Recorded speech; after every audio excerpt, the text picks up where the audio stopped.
most people out there either love Paul or they hate him. They either think that he is completely, totally 100% right, and we should worship everything he says, or they think that that he is completely, totally against God in one way or another.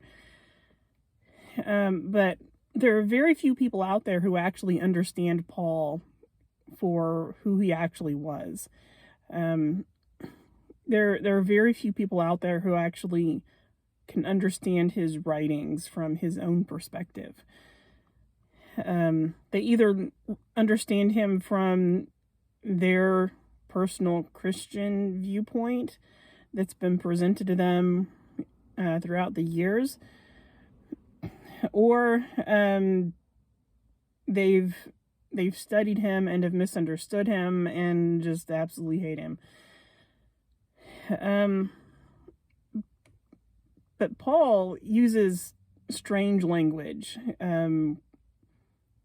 He's coming from a culture that is entirely focused on physical, outward realities, and here he is focused more on inward spiritual things. So he has a very different viewpoint than the people around him. And just the words he uses are strange. And early on in Romans, in the same chapter, I forget which one it is, but he says one thing, and then just a few verses later, he appears to contradict himself. And if you just take it at a surface level, then you think that, yes, he did contradict himself, when really he didn't. Because you have to dig deep to figure out what he's actually saying. Because he is very difficult to understand. And when you read about him, if you really want to understand him, you have to understand that road to Damascus moment that he had. Anytime you read Paul, anytime you read anything that he wrote, you have to understand him from the perspective of that moment. Because everything he says has to do with that moment in one way or another.